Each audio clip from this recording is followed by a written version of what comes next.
We're gonna be safe and sound tonight. Hello, and in today's episode we're talking about how UBI can destroy intersectionality and how they're really at odds with each other and they're like complete polar opposites. So this right here is my favorite libertarian quote. It sums up government perfectly. It's a perfect summary of every government that has ever existed since the dawn of history, and every actor who exists and propagates every government that has ever existed throughout history. So government is a great fiction through which everyone endeavors to live at the expense of everybody else. Boom, there it is, mic drop. Such a good summary, and that's exactly what it is. And this right here, what we're talking about today, is intersectionality and identity politics. And more specifically, the endeavoring part of trying to live at the expense of everyone else. So identity politics and intersectionality is just this constant struggle, this constant battle, psychological battle, political battle, right? Playing politics between races, between sexes. It divides everyone by sex. It divides everyone by gender. It divides everyone by sexuality. And they're all constantly fighting each other. They're all constantly battling each other over the money, over free money, over living at the expense of everyone else. They are endeavoring, they are fighting, they are battling, they are slandering each other, they're spreading racism, they're spreading sexism, they're spreading hate, because they are endeavoring to live at the expense of everybody else. That's what identity politics is. That's what intersectionality is. Period. So, UBI, if you haven't connected the dots yet, it just says, okay, shut the F up. Everyone is getting $400 a month. Everyone is getting $600 a month. Or $720 a month, or $1,000 a month, or whatever it is. I've given math. I've made the case for 400 in the social contract, for 600 in a meme, and then I think I did like 720 in like a video or whatever. So I've shown mathematics for a wide range of, I think I did one with $100 too. It was like super libertarian. Anyway, we're going to go over some memes that eviscerate the SJWs. So diversity policies must avoid benefiting the already privileged. See, this is the battling. White women are the biggest beneficiaries, while those from lower socioeconomic groups are often overlooked. You know, that's probably true. So the beauty of the UBI system is this fact here. White women are the biggest beneficiaries, while everyone else is overlooked. The UBI would help those that are overlooked, and it would be funded by firing the beneficiaries, by firing the people who are currently privileged to fund the UBI that provides for everyone. It's such a beautiful system. It's you can't argue its fairness. Here's another one. Intersectionality is the white nationalism of the left. That's right. Everything is race. Everything is gender. Everything is hate. Very divisive. Making black women scientists under white empiricism. This is CRT. So the very concept of answers existing, of certain answers being right and certain answers being wrong, is empiricism, and CRT actually directly attacks that and calls it white supremacy. So according to CRT, there's no knowledge anymore. The only knowledge that exists is that white people are evil and Marxism is amazing, and you have to give all power and control to the almighty state. Oh, Weinstein. Interesting. Was I right to call the cops on a black man breaking into a car? Very good, sis. Very good question. You wouldn't be asking this question if it wasn't for intersectionality. Every system created by white people is a racist and oppressive one. We need socialism and equal rights, just like Scandinavia. The Scandinavians look like this. Little confusion on their worldview. This is the rise of SJW. Now, this is interesting because Occupy Wall Street was late 2011. And look what happened right after Occupy Wall Street when equality was brought front and center. Look at this. Very interesting. So I think I'm not claiming that these media corporations invented intersectionality or neo-racism or all these things, but they certainly propagated it. And they certainly brought it mainstream, and they certainly flooded our minds and psyches with it. Moving on. I have a dream that one day my 4 little children will not be judged by the content of their character, but by their skin color, their gender identity, and their kinks. Yes, of course. Very true. And their political ideology is also the last one. This one's especially bad. White America had time to cultivate popular images of camping, hiking, and kayaking. Indeed, to develop an entire outdoor leisure culture. The great outdoors was made for white people. Now, like, how is that? That's got to be clickbait. I mean, come on. That one's bad. These are all real articles, though. I double check these. If they're like misinformation. I don't want to say misinformation, but if they're a joke, right? If they're a prank, I generally don't save them. So this is also another real one. The racist legacy many birds carry. Birders grapple with a complicated past linked to slavery and white supremacy. Those white supremacist bird watchers. This is Modern University. Can a toothbrush be sexist?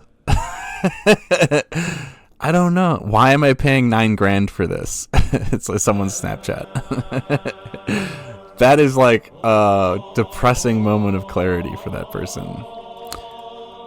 Here's another one from a university. Right-handed privilege. See, they're really like, they just kind of sit around all day, every day.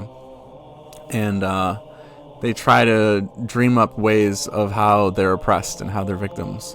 And these are the people who are going to college to get that very cushiony white-collar job where they are a class above everyone else. They are middle class or they are upper class. And notice that middle class and working class are separate, right? This means that the middle class is not laboring. They are not working. They are not the proletariat. Okay? If you're a manager, yeah, sure, maybe. You're the proletariat. If you are like a tradesman, you might feel like you're middle class, but you're a worker. You're a working class person. If you work at like a desk job, or if you work for some NGO or something like that, some white collar job that's non-essential, you are not the working class, okay? And you went to college specifically so that you would not be the working class. So man up, woman up, accept your privilege, and stop doing embarrassing things like this and actually fund arcology and actually help the world. This one's bad too. The most threatening racist movement is not the alt-right's unlikely drive for a white ethno-state, but the regular Americans' drive for a race-neutral one. And then look at this right here. I'm pretty sure this is a real quote. This is James Lindsay actually posting it. But this is a real tweet. Racism now, racism tomorrow, racism forever. Imagine making the perpetuation of racism your life's work. Yeah, imagine that. Absolutely bizarre. But I hear it pays really well. I hear he gets like $20,000 per lecture. So I guess, can you blame him? Yeah, you still can. A whiteness scholar. Translation, spending $100,000 to learn how to be racist on Twitter. Yup. This one's funny. Yes, Prager, the concept of colorblindness is racist. Not being racist and not being prejudiced is racist. It's racism all the way down, folks. This one hits hard. This is I think you've probably seen this one before.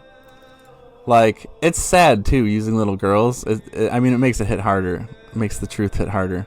Blaming her for slavery is like blaming her for Pearl Harbor, right? Like, Why is this one so clearly wrong and this one is so common? How leftists see themselves, the grateful colored folk and the woke white liberal saviors with their endless money supply. The endless money supply is very true. And these are the woke white liberal saviors. But yeah. And then you have to have like some blue collar white male who's like getting kicked in the nuts off to the side, and then this would make this even more accurate. But yeah, there's definitely a lot of racism in play here. So you see how there's like a clear racial hierarchy, whereas conservatives treat everyone as equals.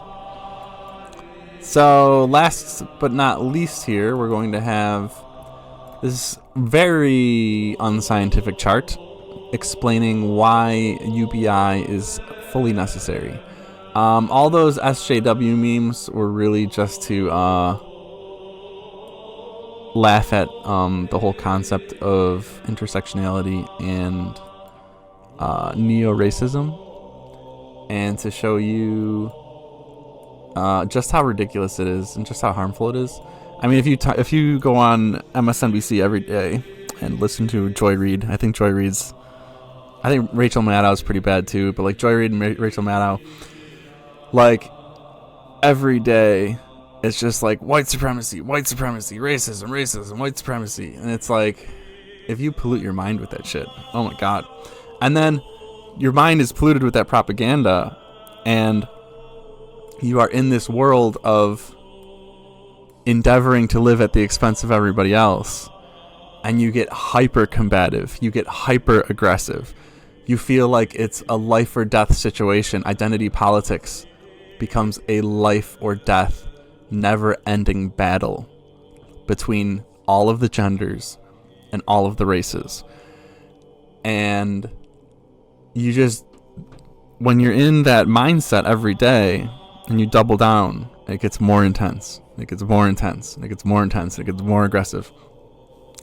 Then you have like people going on Twitter saying like genocide all white people. Like, I want a white genocide for Christmas. So shit like that. And like, they get banned from Twitter, but I've heard it several times. I've heard it in person. I've had it said to me in person more than once, and I've heard it on Twitter more than once.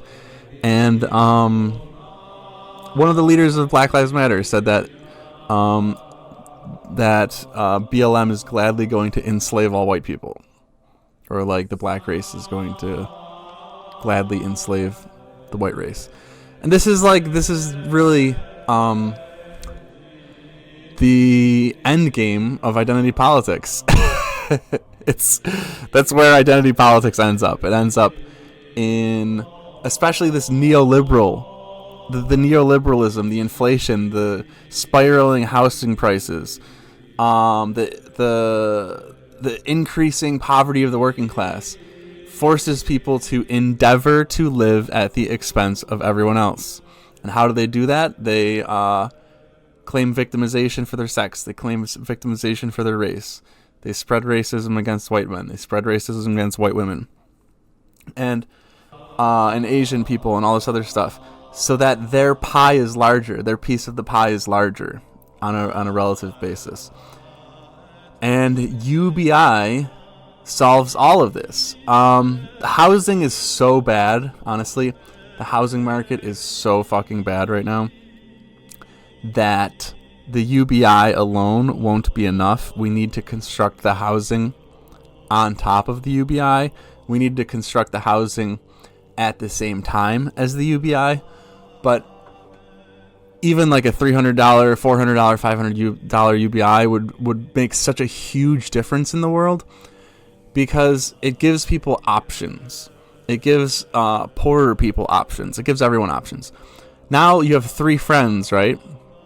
Three close friends. They get a guaranteed $1,500 a month in their pocket. They can move out to the country. They can buy some land in the country. They can build a cob cabin in the country. And that $1,500 in the woods goes a very, very, very long way. And so you have that micro event of 3 people, 3 friends moving off into the woods, building their own property. That tiny amount of people doesn't really make a difference. But if that happens 1,000 times in one city, if that happens 10,000 times in one city, you're going to see the local housing market shift. You're going to see the local housing market drop and cool off. And then if you build, another 10,000 units, you're going to see that shift double. Instead of a 10% drop or a 15% drop, you might see a 30% drop. So, and then once you see like a 30% drop in housing, a 50% drop in housing, depending on the city, maybe a 75% drop in housing. Like Seattle. I looked at Seattle a couple days ago or a week ago. It was brutal. Oh my God. But that city is just beyond hope for a lot of these solutions. It's beyond the pale.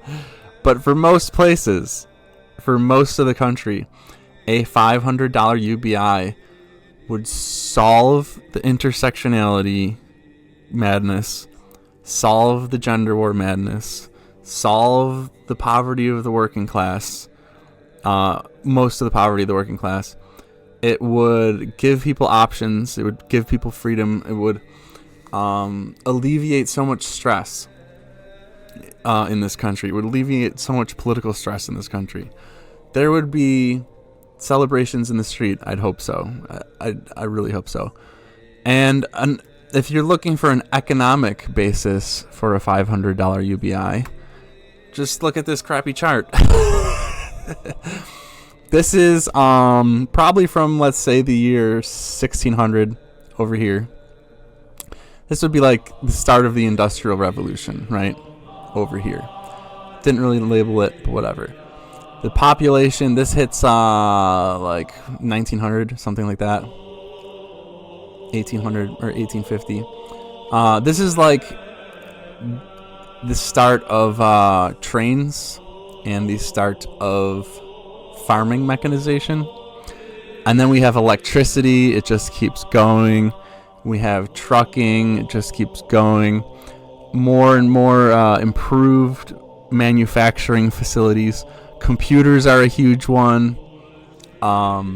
Things like accounting. Things like calculators and stuff like that. AI is honestly kind of overblown, kind of overhyped. But the government has been creating all of these white-collar jobs, all of these fake white-collar jobs, millions and millions and millions of them, to try and bridge this gap. There's this gap right here where the excess labor and the labor demand create this gap. And government creates millions of jobs to try and fill this gap, probably since it started in the New Deal, honestly. Like, as this came down and this came up, this was like the Great Depression when they switched. When you had this switch right here was the Great Depression. And what we should have done is we should have implemented a UBI right here, right when this split, right when this switched. Because what this really is, this is increasing poverty, or not poverty. This is increasing prosperity. This line going down is humanity's prosperity increasing. The labor demand per capita going down. So this is your like subsistence farming. It might not have been that high. It might have been like down over here or something. But coming down, right, this is all real wealth. And then as this goes up, we have more innovation and we have more labor available. But we need the UBI to bridge this gap. And this gap is increasing with the population. And as this drops more and more, as our neoliberal fake jobs die, the requirement, the civilizational requirement for UBI gets stronger and stronger and more necessary. So, I hope that summarized this video. I hope we can destroy intersectionality and the neo-racism together. That's it for this one. Thank you, and have a nice day.